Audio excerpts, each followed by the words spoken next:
afternoon, everybody, and thank you so much for being here. I want to talk to you about an article I recently saw. A mother, Courtney, recently realized that her son, after 3 years, had not received the treatment he needed.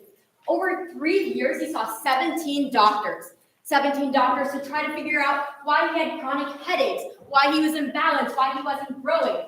But 17 doctors later, there were no solutions. Late one night at the ER, Courtney was desperate. She went on ChatGPT. She had never even used it before, but after making an account, she typed in all of Alex's symptoms. In minutes, she had a diagnosis, tethered cord syndrome. A diagnosis not a single one of the 17 doctors could realize.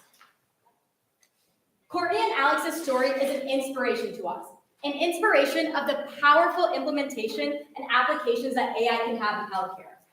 However, it also serves as a dark reminder of the gaps in our healthcare system that led Courtney to even have to use AI in the first place. Right now, we see a large gap in the healthcare system, a gap between what is ethical and what is profitable.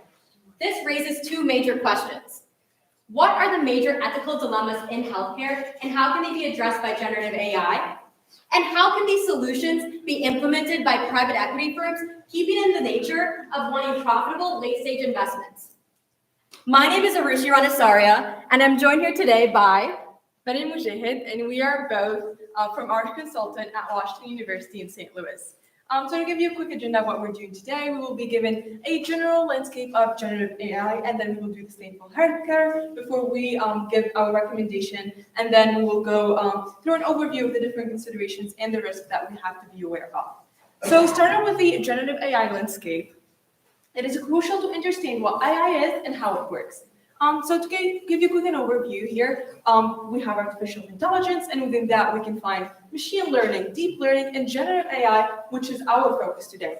If we were to classify these algorithms, we would put them in two categories. The first is generative AI, and that's where AI is used to produce new content based on the data sets that it has already seen. And then we have the predictive AI, and that's where AI is used to forecast predictions and make outcomes based on trends that it has already learned from past data sets and historical data. And we actually have seen that many healthcare AI companies have been using these algorithms, and they have seen success. We see on this graph that between 2019 and 2022, AI has seen an increase of investors' interest for generative AI in healthcare, and this is despite the economic slowdown in 2023. Now let's look at what the main problems in the healthcare landscape are. Right now, our system is built for reactive care, meaning that if you get sick, if your arm starts hurting, you can go see a doctor once you've already identified those symptoms. However, the US is getting sicker and sicker, with 70% of mortality being from chronic illness. Chronic illness can be prevented, but our system needs to change. Luckily, private equity firms have been starting to recognize the opportunity set that lies within healthcare, with investments in medical devices, healthcare services, and health tech. But what exactly does investing into health tech mean? We have actually identified 4 notable health tech segments. The first here is life sciences, and that's where we're basically thinking about pharmaceuticals, medical devices.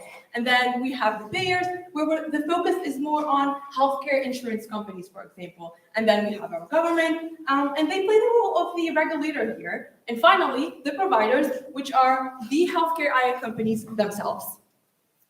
As you can see, there is a plethora of applications for AI, from administrative tasks to drug discovery. However, our goal of our presentation here today is not to recognize which AI implementation can make the most money or which one is the easiest to implement. We want to recognize what are the issues at the root of our healthcare system, issues that were created by humans. And we need to apply AI here, because if we are not addressing these systematic issues, we are leaving huge ethical gaps in our system. First is the problem of implicit bias. Doctors having stereotypes or not being educated in a certain ethnic group may cause them to not assign critical treatment. There's also the problem of overtreatment and overdiagnosis, where humans are more likely to play it better safe than sorry, a bias that AI may not have. We also see the problem that while chronic illness is rising, the amount of primary care physicians is going to decrease, meaning that there's going to be a shortage of between 18,000 to 50,000 primary care physicians by 2034. With AI, we can address this gap, creating AI technology that can predict the onset of chronic illness and create technology that progresses as conditions worsen. Let's take a look at how PE models can utilize this. After all, over 70% of AI funding is early stage. Private equity companies target companies that are profitable and have stable cash flows. So how are they supposed to invest profitably in companies that don't even have positive cash flows yet? The answer has already been started for us. A lot of private equity firms have been increasingly investing in physician practices, with over 500 deals in 2021.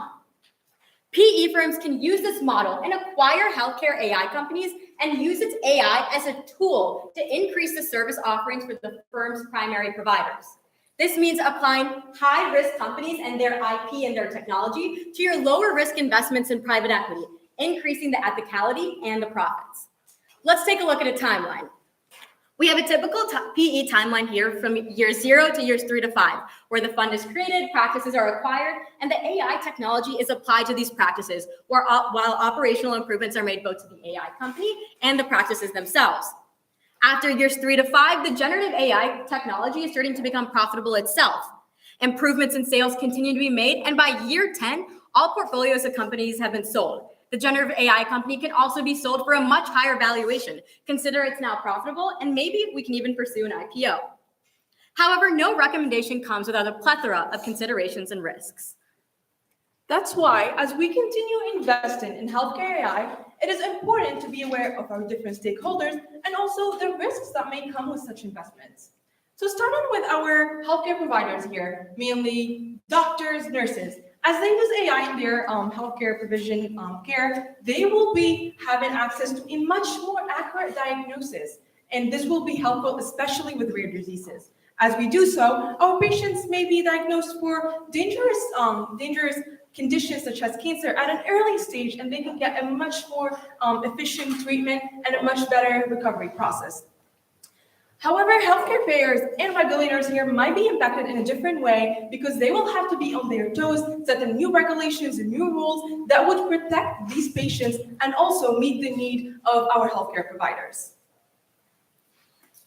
Looking at economic considerations, there are a lot of applications where AI can be used for cost savings. However, our solution focuses on revenue generation, that these healthcare providers are able to add on an AI service that creates opportunities for people in lower income areas or areas that may not have access to as great preventative care, while also giving the firms a chance to make more profit from these additional services.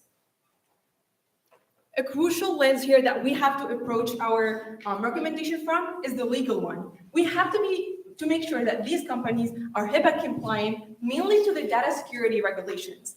We also need to make sure that we are aware of any liability of malpractice. Who is the responsible here? Is it the AI? Is it the doctor? And that's why informed consent is crucial. Our patients need to consent to everything we do.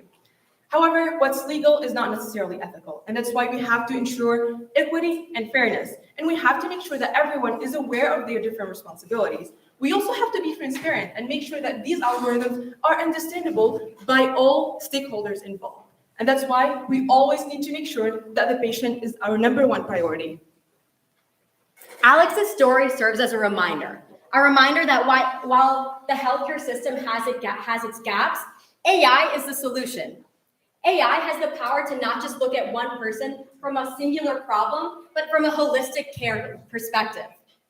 By implementing these solutions, private equity firms have the opportunity to not just be profitable, but to maximize their ethicality. Thank you so much.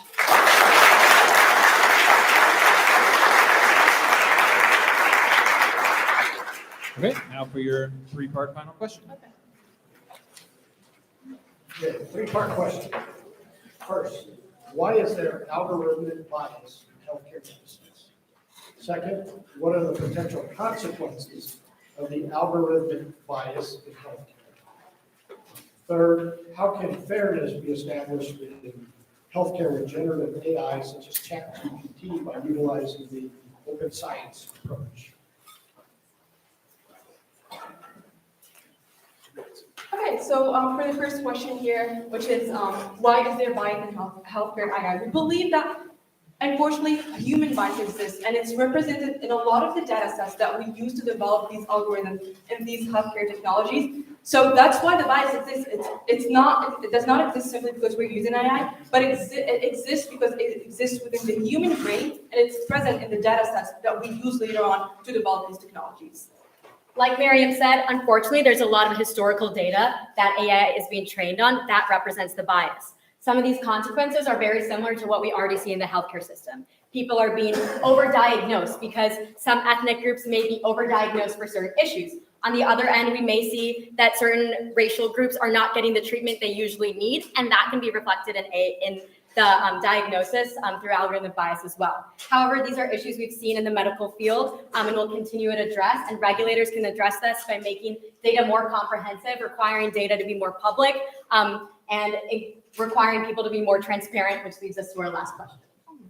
For our last question, we believe that an open science approach here is crucial because the more transparent we are, not only with our doctors and healthcare providers, but also with our patients about how exactly their data is being used and how exactly it's used to do not only to find their treatment, but also to diagnose their condition. So the more transparent we are, the better the treatment we give is, and also the more aware everyone is of how exactly they're involved in their liabilities.